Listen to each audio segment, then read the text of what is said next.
ஏசாயா 1 ஆமோத்சின் குமாரனாகிய ஏசாயா, யூதாவின் ராஜாக்களாகிய உசியா, யோதாம், ஆகாஸ், எசேக்கியா என்பவர்களின் நாட்களில் யூதாவையும் எருசலேமையும் குறித்து கண்ட தரிசனம்.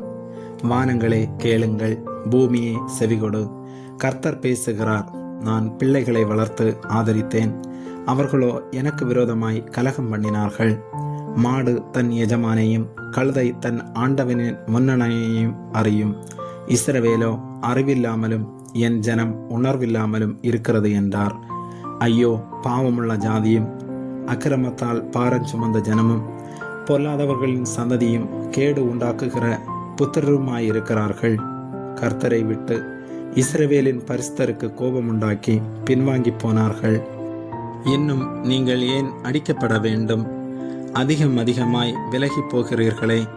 தலையெல்லாம் வியாதியும் இருதயமெல்லாம் பலட்சமுமாயிருக்கிறது. உள்ளங்கால் தொடங்கி உச்சந்தலை மட்டும் அதிலே சுகமே இல்லை.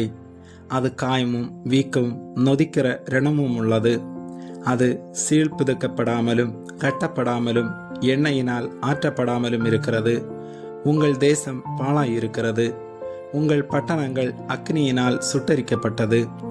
உங்கள் நாட்டை அந்நியர் உங்கள் கண்களுக்கு முன்பாக பட்சிக்கிறார்கள்.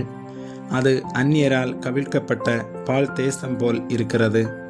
சியோன் குமாரத்தி திராட்சை தோட்டத்திலுள்ள ஒரு குச்சு போலவும் வெள்ளரி தோட்டத்திலுள்ள ஒரு குடிசை போலவும் முற்றறிக்கை போடப்பட்ட ஒரு பட்டணம் போலவும் மீந்திருக்கிறாள். சேனைகளின் கர்த்தர் நமக்கு கொஞ்சம் மீதியை வைக்காதிருந்தாரானால் நாம் சோதோமை போலாகி குமாரோவுக்கு ஒத்திருப்போம். சோதோமின் அதிபதிகளை, கர்த்தருடைய வார்த்தையை கேளுங்கள். குமாரோவின் ஜனமே, நமது தேவனுடைய வேதத்துக்கு செவி கொடுங்கள். உங்கள் பலிகளின் திரள் எனக்கு என்னத்துக்கு என்று கர்த்தர் சொல்லுகிறார். ஆட்டுக்கடாக்களின் தகன பலிகளும் கொழுத்த மிருகங்களின் நினமும் எனக்கு அரோசிகமாயிருக்கிறது. காளைகள், ஆட்டுக்குட்டிகள், கடாக்களுடைய இரத்தத்தின் மேல் எனக்கு பிரியமில்லை.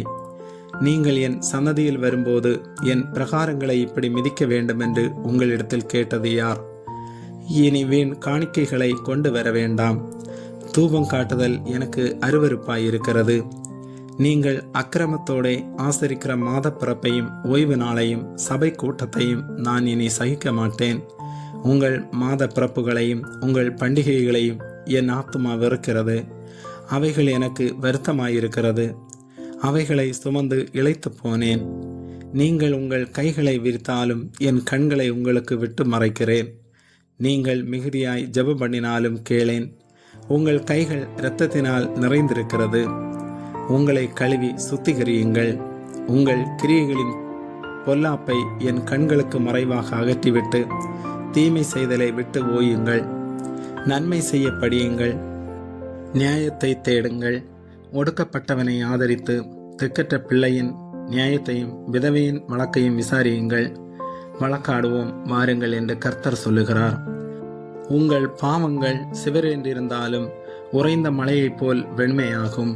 அவைகள் இரத்தாம்பர சிவப்பாயிருந்தாலும் பஞ்சை போல ஆகும். நீங்கள் மனம் பொருந்தி செவி கொடுத்தால் தேசத்தின் நன்மையை புசிப்பீர்கள்.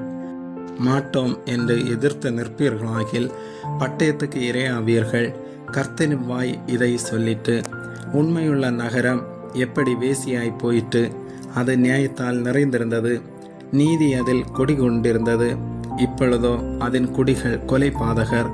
உன் வெள்ளி களிம்பாயிற்று. உன் திராட்சை ரசம் தண்ணீர் கலப்பானது. உன் பிரபுக்கள் முரடரும் திருடரின் தோழருமாயிருக்கிறார்கள். அவர்களில் ஒவ்வொருவனும் பரிதானத்தை விரும்பி கைக்கூலியை நாடி திரிகிறான். திக்கற்ற பிள்ளையின் நியாயத்தை விசாரியார்கள். விதவையின் வழக்கு அவர்களிடத்தில் ஏறுகிறதில்லை.